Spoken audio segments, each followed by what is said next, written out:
जो दोबारा राजा महाराजाओं का राज लाना चाहती है। भोपाल का रेलवे स्टेशन का नाम रानी कमलापति, मतलब ढूंढ ढूंढ के निकाल रहे, जिनने कभी सुने नहीं है हमने तुमने, वे निकाल के स्थापित कर रहे हो, इसलिए कर रहे। और फिर राजा ही रानी जो लगातार अत्याचार किए ने गरीबों पर, शोषित पर, दलितों पर, आम समाज के लोगों पर। कहावत ये कहती है तोल मोल के बोलो, लेकिन चुनावी साल में नेताओं को इससे क्या लेना देना। नेता प्रतिपक्ष डॉक्टर गोविंद सिंह ने बीजेपी को घेरने के चक्कर में गोंड रानी कमलापति पर कुछ ऐसा बयान दे दिया कि अब उनका ये बयान कांग्रेस पर ही भारी पड़ता दिख रहा है।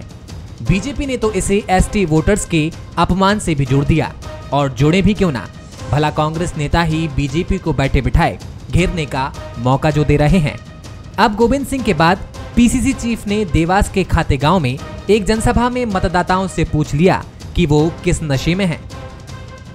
मैं तो पूछता हूं कि कौन से नशे में खाते गांव के मतदाता हैं कि उनको दिखता नहीं है कि कितना उपेक्षित है। ये मैं प्रश्न अपने आप से पूछता हूं कि कोई भी क्षेत्र ले ले, मुझे चिंता होती है जब मैं नौजवानों की तरफ देखता हूं। अब कांग्रेस नेताओं की इस तरह की बयानबाजी उसे कितना नुकसान पहुंचाएगी ये तो वक्त बताएगा, लेकिन बीजेपी जरूर इन बयानों के बहाने कांग्रेस को निशाने पर लिए हुए है। मुख्यमंत्री शिवराज सिंह ने एक बार फिर शायराना अंदाज में कांग्रेस पर तंज कसा कि रानी कमलापति जी के बारे में अपमानजनक बयान देने के बाद श्री गोविंद सिंह जी माफी नहीं मांग रहे, बल्कि फिर ऊट पटांग बयान दे रहे हैं। केवल जनजातियों की नहीं, मध्य प्रदेश के नागरिकों की श्रद्धा की केंद्र है। छोटे मियाँ तो छोटे मियाँ, बड़े मियाँ सुभान अल्लाह। वो खाते गांव में जाके बयान देते हैं कि खाते गांव के मतदाता नशे में हैं। और नशे में क्यों बोले? वो लगातार बीजेपी को जिता रहे हैं, नशे में हैं। चुनावी मौसम है तो बयानबाजी भी लाजमी है, लेकिन कांग्रेस नेताओं की ताजा बयान कई सवाल खड़े कर रहे हैं। राजनीतिक विश्लेषज्ञों का मानना है कि इस तरह की बयानबाजी कांग्रेस की राह और मुश्किल बना सकती है, क्योंकि बीजेपी कांग्रेस की हर एक चूक को अपने फायदे के लिए भुनाएगी।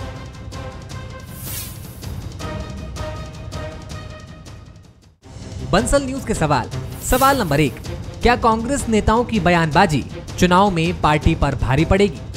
सवाल नंबर 2, क्या कांग्रेस ने फिर बीजेपी को उसे घेरने का मौका दे दिया है? सवाल नंबर 3, चुनाव के समय नेताओं के बीच बयानबाजी का स्तर क्यों गिर जाता है? नमस्कार, मैं हूं शरद द्विवेदी और आज का हमारा मुद्दा है ले न डूबे बयानबाजी। कांग्रेस एक ऐसी पार्टी है, पहले आप ये समझिए कि कांग्रेस को लेकर ये बात बार बार सामने क्यों आती है। कांग्रेस बीजेपी की तरह एक कार्डर बेस्ड पार्टी नहीं है। जाहिर तौर पर वहाँ नेता अपनी बात कई बार जिस अंदाज में कहते हैं, अगर उस अंदाज में बीजेपी में कहें तो उसे घोर अनुशासनहीनता के दायरे में माना जाएगा। कांग्रेस की ऐसी अनेक बैठकें प्रादेशिक और राष्ट्रीय स्तर पर सैकड़ों उदाहरण आपको मिलेंगे कि एआईसीसी के अधिवेशन में, बीच अधिवेशन में किसी ने खड़े होकर जवाहरलाल नेहरू जी या इंदिरा गांधी जी या सोनिया गांधी जी या राहुल गांधी जी या प्रियंका गांधी जी की किसी बात पर आपत्ति जताते हुए नीतिगत, सैद्धांतिक, व्यक्तिगत किसी मुद्दे पर उसने अपनी राय रखी। विरोध वहाँ भी होता है, ऐसा नहीं। बहुसंख्य नेता और कार्यकर्ता कहते हैं गलत बात कर रहे हैं, आप बैठ जाइए, खासतौर से जब कोई व्यक्तिगत टीका टिप्पणी होती है। लेकिन उसका ये अर्थ नहीं निकाला जाता कि अब इस व्यक्ति का राजनीतिक भविष्य नष्ट हो गया। बीजेपी ने इस चीज़ का फ़ायदा उठाने की पूरी तैयारी कर ली, क्योंकि वो समझ गई कि कांग्रेस एक ऐसी पार्टी है जहां खुलकर बोलने की एक आदत नेताओं को है। और आप एक बार जब कुछ बोल जाते हैं और अगर उसका इंटरप्रिटेशन गड़बड़ भी होता है और कई बार कुछ इस तरह से उसको प्रस्तुत कर दिया जाता है कि वो ख़राब लगता है, तो फिर बाद में आप कितनी सफाई देते रहिए, लेकिन कोई नहीं समझ पाता। लोगों के मन में, खासतौर से मतदाताओं के मन में ये बात बैठ जाती है कि कुछ गड़बड़ तो ज़रूर है। ऐसा क्यों बोला गया? ये बात क्या कांग्रेस को समझनी नहीं चाहिए? जब आप अपने मजबूत प्रतिद्वंदी बीजेपी से टक्कर ले रहे हैं तो आप जब उससे कई सारी चीज़ें सीखने की भी तरफ बढ़ चले हैं, तो क्या ये बात नहीं सीखनी चाहिए कि बोलना कैसे चाहिए, ख़ास तौर से कुछ ऐसे मसलों को लेकर जिन मसलों को बहुत संवेदनशील माना जाता है? जैसे आप उत्तर प्रदेश का हाल ही में माफिया अतीक अहमद और उसके भाई अशरफ के हत्याकांड की तरफ चलें तो बीजेपी के किसी भी नेता का इसको लेकर कोई ऐसा बयान आपको रेयरली शायद याद आए कि जिसमें उन्होंने ऐसी कोई बात कह दी जिससे उन्हीं की पार्टी परेशानी में आ गई। आज इसी पर हम बात करेंगे। जो मेहमान हमारे साथ हैं उनसे मिल लीजिए। मनोज सैनी जी हैं, एग्जीक्यूटिव एडिटर, पॉलिटिकल एडिटर। अपराजिता पांडे हैं, प्रवक्ता हैं, युवा नेता हैं कांग्रेस की, वो हमारे साथ हैं। और बीजेपी की भी आज जो प्रवक्ता हैं वो रास्ते में है। ट्रैफिक बढ़ गया है, भोपाल महानगर होने की तरफ बढ़ चला है। तो नेहा बग्गा जुड़ेंगी थोड़ी देर में हमारे साथ। मनोज, पहली टिप्पणी आपकी, कांग्रेस के ये जो बयान हैं, ये जिस मंशा से बोले जाते हैं उस मंशा को कहीं बीच में ही लपक लेती है बीजेपी, और जिस तरह से उसको पोर्ट्रे करती है फिर तो कहानी दूसरी तरफ ही चली जाती। किस तरह देखते हैं आप? देखिए, बिल्कुल निश्चित रूप से जनजाति को लेकर बड़ा एक अलग तरह का भारतीय जनता पार्टी ने कदम उठाया। और बीते वर्षों में हम देखें तो राष्ट्रपति द्रौपदी मुर्मू से लेकर चाहे हम रानी कमलापति स्टेशन की बात करें जो वर्ल्ड क्लास स्टेशन है, ऐसी कई सौगातें दी है वो जनजाति के नाम पर है। पैसा एक्ट जैसा कानून लेकर भी आई भारतीय जनता पार्टी। तो जनजाति के बीच में पिछली बार जो 2018 में नुकसान हुआ था उसकी पूर्ति भी करना और एक अलग तरह की साख अपनी स्थापित करना। और ऐसे में यदि कांग्रेस कोई मौका दे दे, जिसका आप भी जिक्र कर रहे हैं, देखिए शब्दों का तो बड़ा खेल है शरद जी, और कई बार ये कहा भी जाता पहले तौलो फिर बोलो, लेकिन कांग्रेस ये बार बार गलती करती है और इसका खामियाजा भी भुगतना पड़ता है। भारतीय जनता पार्टी इसमें बहुत माहिर है। हालांकि बाद में जरूर इसमें अब सफाई दी जा रही है, लेकिन ये पहला बयान नहीं है। कई बार हमने दिग्विजय सिंह जी को भी देखा है, बाकी लोगों को भी देखा कुछ ऐसे बयान देते हुए जो जिसे कहते हैं कि बैठे बिठाए एक मुद्दा भारतीय जनता पार्टी के हाथ में दे देना। 90 सीटें हैं जनजाति वर्ग की जो सीधे प्रभावित करती है, और 47 सीटें ऐसी है जिसमें जनजाति वर्ग से चुनाव ही लड़ना है। तो हमें लगता है फूक फूक कर कदम भारतीय जनता पार्टी की तर्ज पर कांग्रेस को भी रखने की ज़रूरत है।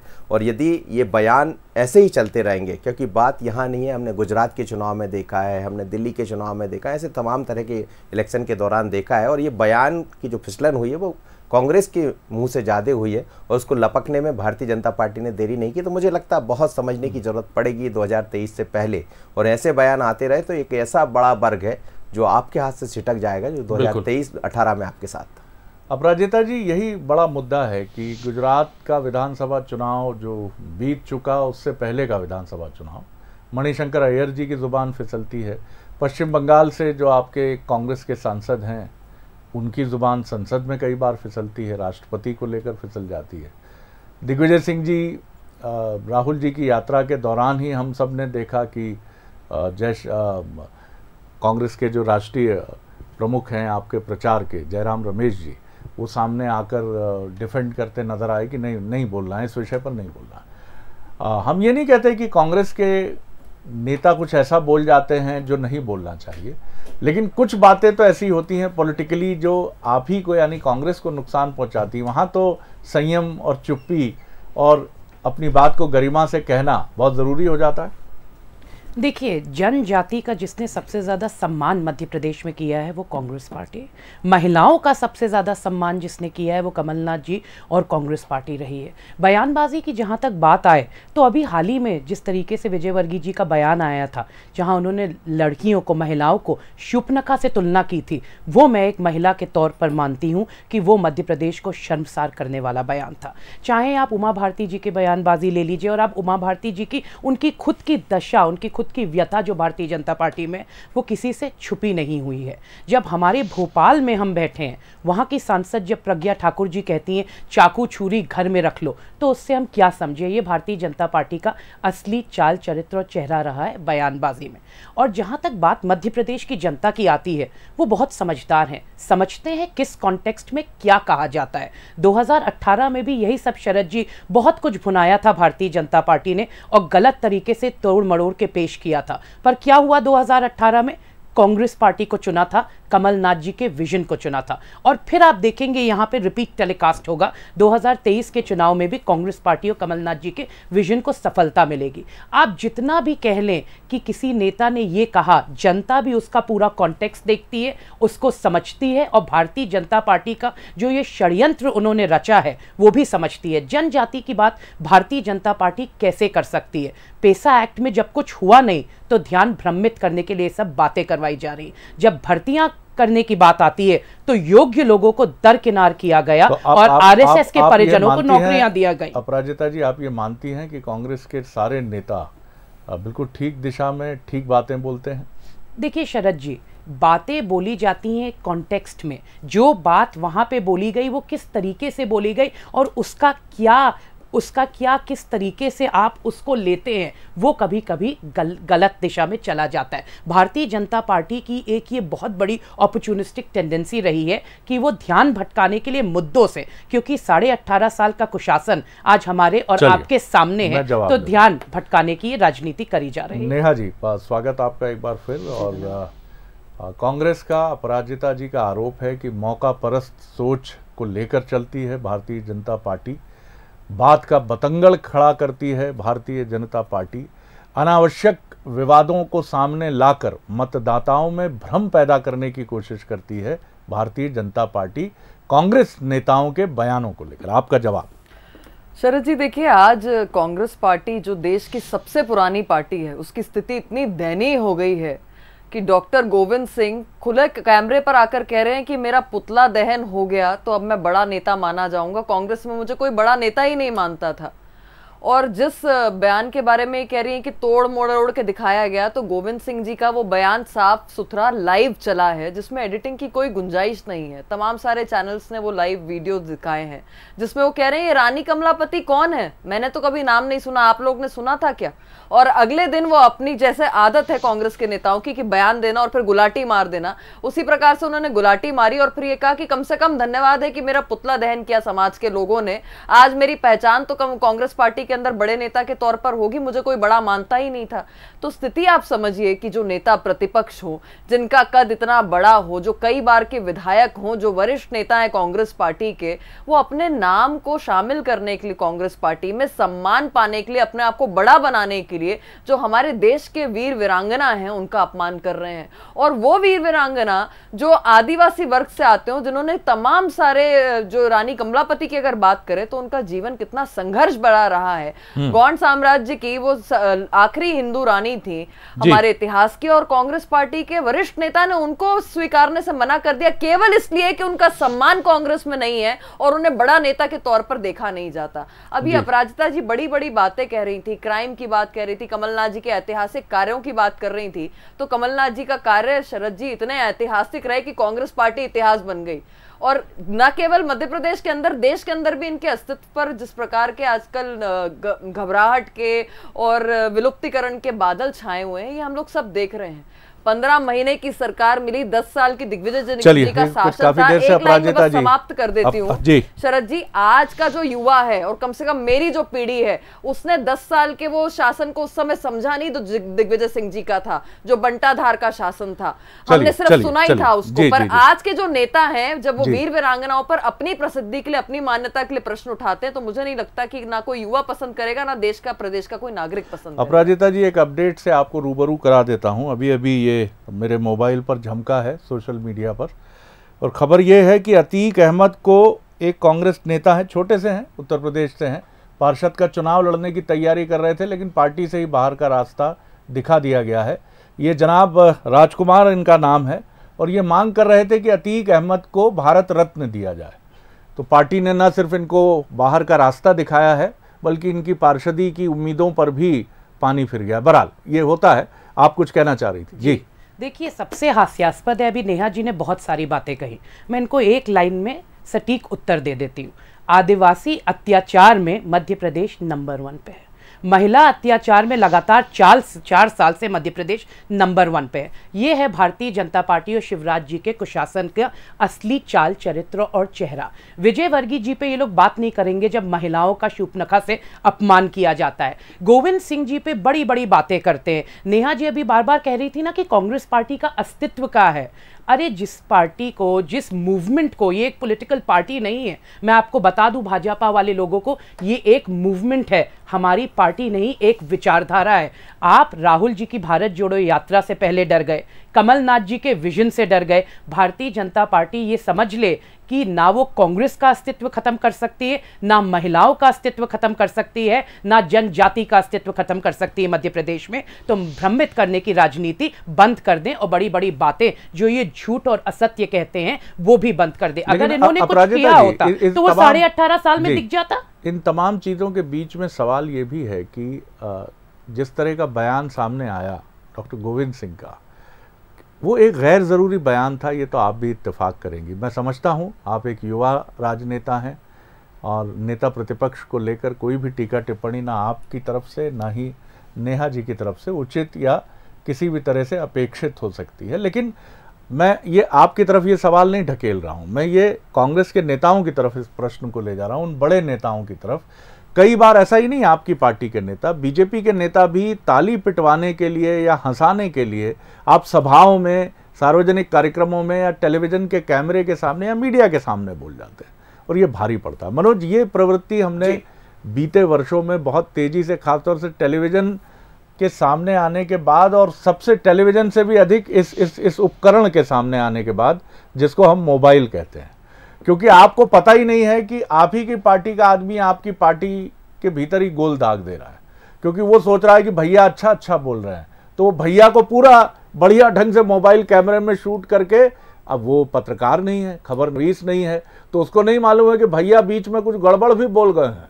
और भैया का अगर ये मामला वो खुद ही बंसल न्यूज़ में भेज के कहेंगे भाई साहब पूरा भेज दिए हैं हम, तो आप देख लीजिएगा, बड़ा अच्छा बोले हैं भाई साहब। और भाई साहब उसमें रानी कमलापति भी बोले हैं, कुछ और भी बोले हैं, और गोल हो गया, सेल्फ गोल हो गया। फिर भाई साहब ढूंढ रहे हैं कि कौन कमबख्त था जिसने बनाया हमारा वीडियो।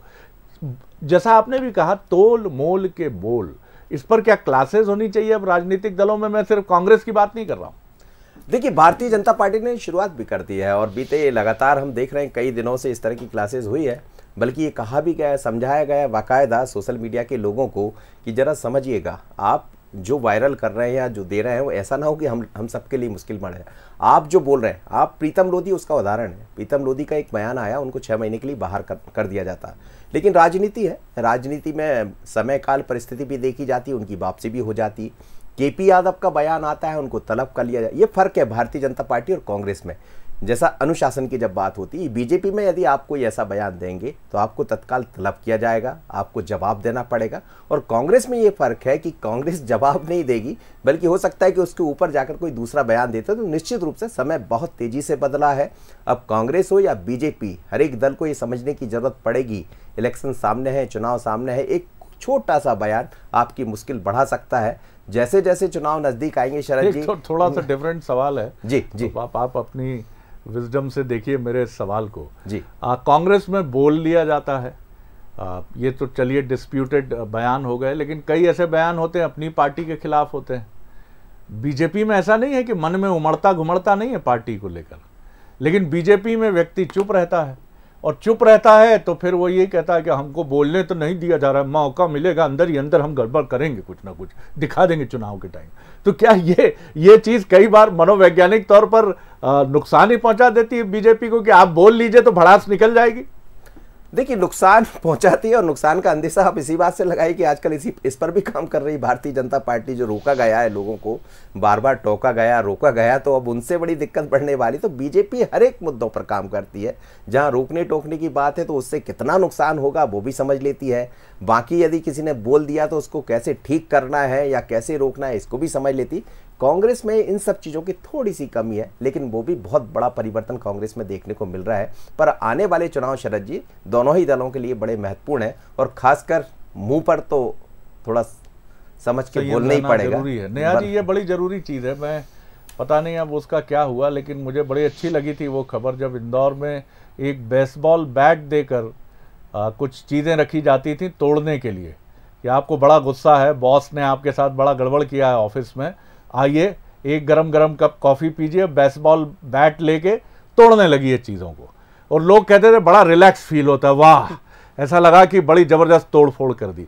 एक पार्टियों को भी, जैसे कांग्रेस में हमने सुने थे कि भड़ास निकालो सम्मेलन हुआ करते थे कभी, बीजेपी में भी कुशाभाऊ ठाकरे जी और प्यारेलाल खंडेलवाल जी के समय ये कहा जाता था मन की बात कह डालो। अब ये मन की बात प्रधानमंत्री जी के सामने आती है, कार्यकर्ताओं की तरफ से भी एक मन की बात का कोई मंच और फोरम बड़ी मजबूती से होना चाहिए। शरद जी देखिए, भारतीय जनता पार्टी की तो जिस तरीके से संवाद की प्रक्रिया निरंतर चलती है, प्रशिक्षण की निरंतर प्रक्रिया चलती है, और लगातार संगठन महामंत्री जी कहते भी हैं कि जो प्रतिक्षण चले वही प्रशिक्षण है। ये तो रूटीन प्रोसेस है भारतीय जनता पार्टी का। यहाँ पे संवाद भी होता है, बैठकें भी होती हैं, प्रशिक्षण भी होते हैं, और निरंतर, क्योंकि हम राजनीतिक जीवन में जरूर हैं, कई प्रकार के विचार हो सकते हैं, कई बार छपास की जो जिज्ञासा होती है उस पर तो प्रधानमंत्री जी खुद कह चुके हैं कि छपास की जिज्ञासा के लिए कुछ भी बोलने से बचना चाहिए, और इसीलिए बचा भी जाता है। अभी बहुत बार जो है कॉन्टेक्स्ट पे ये बात कर रही थी कैलाश विजयवर्गीय जी के। देखिए, एक अभिभावक का समझाने का कई प्रकार के तरीके होते हैं, बताने के तरीके होते हैं। कम से कम उनने अगर तुलना करने का प्रयास किया तो ये बता रहे थे कि किस प्रकार से आज युवा पीढ़ी जो है भटक रही है। ये नहीं कहा कि अगर लड़की रेप को डिफेंड नहीं कर सकती तो कम से कम एंजॉय करना चाहिए। और इस प्रकार की जो शब्दावली कांग्रेस पार्टी के लोग करते हैं, मुझे लगता है ये बहुत ही शर्मनाक है। मैं एक चीज और कहूंगी शरद जी, जब हम आदिवासी समाज की बात कर रहे हैं या मध्य प्रदेश में अत्याचार की बात कर रहे हैं तो हम आंकड़े जरूर देखते हैं। आंकड़े इसलिए देख पाते हैं क्योंकि यहाँ के मुख्यमंत्री संवेदनशील हैं, उन्हें बेटियों की भांजियों की चिंता है, और एक बार में FIR दर्ज होती हैं। ये राजस्थान की गहलोत जी की कांग्रेस की सरकार नहीं है जो विधानसभा के पटल पर खड़े होकर कहें कि SC की ST की जो महिलाएं हैं झूठे रेप के प्रकरण दर्ज करा देती हैं। और शरद जी, ये 3 दिन पुराना वीडियो है, इनकी असम की जो जिला अध्यक्ष हैं अंगिता दत्ता चीख चीख कर कह रही हैं कि इनके राष्ट्रीय यूथ कांग्रेस के जो अध्यक्ष हैं श्रीनिवास जी, उन्होंने किस प्रकार से सेक्सिस्ट कमेंट्स किए हैं। ना प्रियंका गांधी को सुनाई दे रहा है, ना राहुल गांधी को सुनाई दे रहा है, ना सोनिया गांधी जी को सुनाई दे रहा है। और ये भारत जोड़ो यात्रा के समय से बताया था उन्होंने। आज 5-6 महीने हो गए पर इस महिला की कोई सुनवाई नहीं है। तो कांग्रेस पार्टी के अंदर तो मुझे लगता है ये चाल चलन है। और जब ये आदिवासियों की बात करते हैं या विभिन्न समाज की बात करते हैं तो मैं कहती हूँ कि बार बार आपको ध्रुवीकरण बंटवारे की जरूरत क्या है। भाई, योजनाओं का लाभ पहुंचाने के लिए सभी वर्ग हैं, पर जहां पर समाज की बात आती है कांग्रेस उसको तोड़ने का प्रयास करती है, मरोड़ने का प्रयास करती है, टूल किट एजेंडा चलाने का काम करती है। आदिवासी के नेता के तौर पर ये किसको स्थापित करते हैं? उमंग सिंघार को।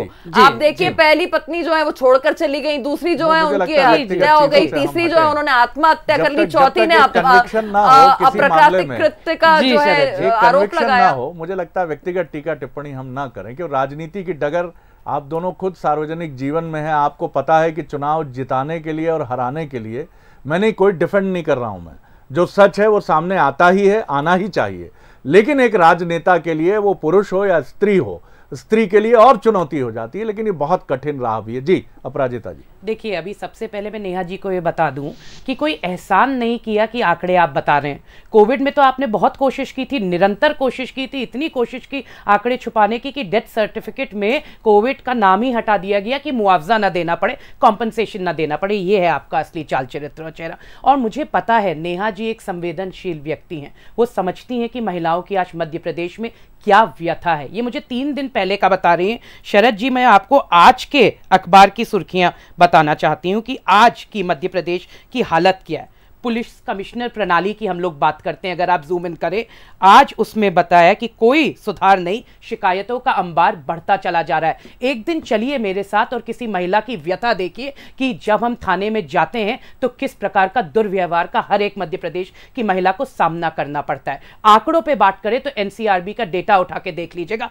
हम नहीं कहते, 15 महीने में कमलनाथ जी की सरकार ने ऐसी राजनीतिक इच्छा शक्ति दिखाई थी कि 55% गिरावट आई थी क्राइम्स अगेंस्ट विमेन में, महिला अत्याचार में। गोविंद सिंह जी की जहां तक बात करते हैं, सारी बातें हो जाती हैं, पर ये नहीं बताते कि वो जिन गिद्दारों का नाम का उल्लेख कर रहे थे उस पर भारतीय जनता पार्टी उत्तर देने में लगातार असमर्थ की है। और एक और जी, शरद जी, आपने बहुत अच्छी बात कही थी, बैट की बात हो रही थी तो मुझे बल्ले की याद आ गई। विजयवर्गीय जी का इतना नाम आता है, विजयवर्गीय जी के सुपुत्र का जिस तरीके से उनका आचरण था नगर निगम के कर्मचारी की तरफ, ये है भारतीय जनता पार्टी का चाल चरित्र चेहरा। व्यक्तिगत ना हो। और महत्वपूर्ण बात जो है आज का हमारा विषय है कि आपको बोलना चाहिए संभल कर। और ये सिर्फ कांग्रेस के लिए नहीं है, ये हम एंकर्स के लिए भी है, जो बोलते समय कई बार चबा चबा के पुरानी हिंदी फिल्मों के नायकों या माफ़ कीजिएगा खलनायकों की तरह भी कई बार हम जब बोलते हैं तो कई बार हमारा ध्यान भी इसी पर होता है कि ताली पिटे जो व्यूअर्स हमें देख रहे हैं। बोलने का संयम बहुत महत्वपूर्ण संयम है, और इस संयम को जब भी खोया गया है तो हमने देखा है कि कुरुक्षेत्र या महाभारत ही हुई है, और लोगों के मन में भी आपके बारे में एक परसेप्शन बड़ा खराब बनता है। तो आप बोलिए, लेकिन संभल कर बोलिए। और यहाँ बोलने का अर्थ सिर्फ कुछ ऐसा ही नहीं है जो अनर्थकारी हो, बढ़ चढ़ कर बोलना, बहुत कुछ ऐसा बोलना जिसको आप कहते हैं दिवा स्वप्न दिखा रहे हैं, क्योंकि राजनीतिक दलों पर यह चीज़ बहुत बार आरोपित होती है। तो संभल कर बोलिए, तोल मोल कर बोलिए, ठहर कर बोलिए, आपको भी अच्छा लगेगा, सुनने वाले को भी अच्छा लगेगा, और मतदाताओं के मन तक पहुंचने का जो आपका प्रयास है वो सफल होगा। बहुत शुक्रिया आप तीनों का, बहुत ही संयमित बातचीत के लिए।